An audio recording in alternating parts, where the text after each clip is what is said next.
Mr. Chairman, thank you for the extended time. I yield back.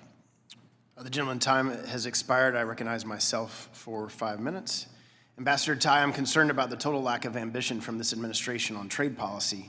It feels like we're asleep at the wheel while China and other competitors pursue an aggressive trade policy abroad that divides up the world's consumers for their farmers, manufacturers, and workers.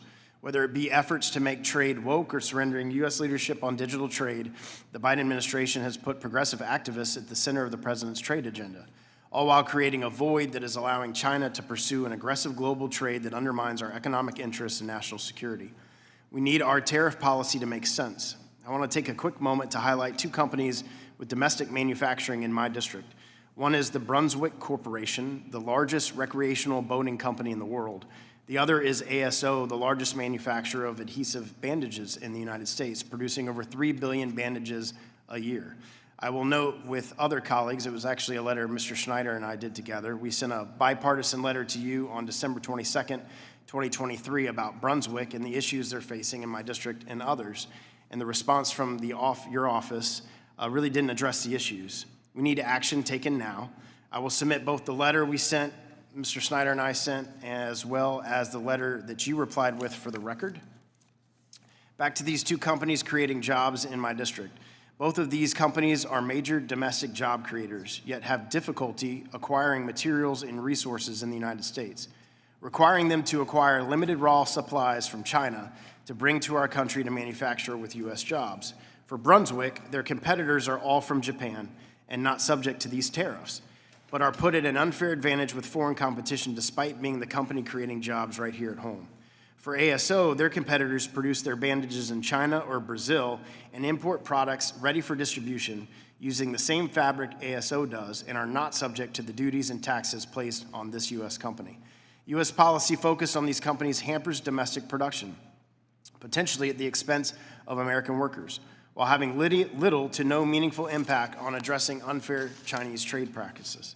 We must combat unfair Chinese trade practices, and I believe that targeting the recreational motor industry and medical supply industry within these efforts is an unintended consequence of that effort. I'm also very concerned about the global proliferation of digital services taxes. These taxes are clearly discriminatory and unfairly target U.S. companies. That is why I supported the Trump administration's Section 301 investigations. Given the discriminatory nature of these DSTs, I was very surprised to see the Biden administration unilaterally terminate these investigations, eliminating U.S. leverage without concrete assurances that discriminatory DSTs will be eliminated. I am now seeing concerned reports out of the European Union about a potential EU-wide DST, and Canada is pursuing its own unilateral DST. The Biden administration has failed to pursue aggressive action, and it's upsetting that you are just letting our U.S. companies be discriminated against. I believe you need to have new Section 301 investigations and use the tools that Congress has given you to show other countries their consequences for unfair trade practices. Like many of my colleagues, I believe we need to fully enforce the USMCA to ensure that American workers receive the full benefit of that agreement. One area where Mexico is falling short is the pharmaceutical sector.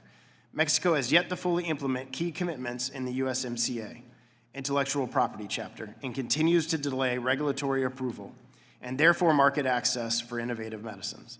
This not only undermines American jobs and exports, but makes it more difficult to strengthen medical supply chains in North America. USTR needs to use all tools necessary to bring Mexico into compliance with these commitments. I yield back to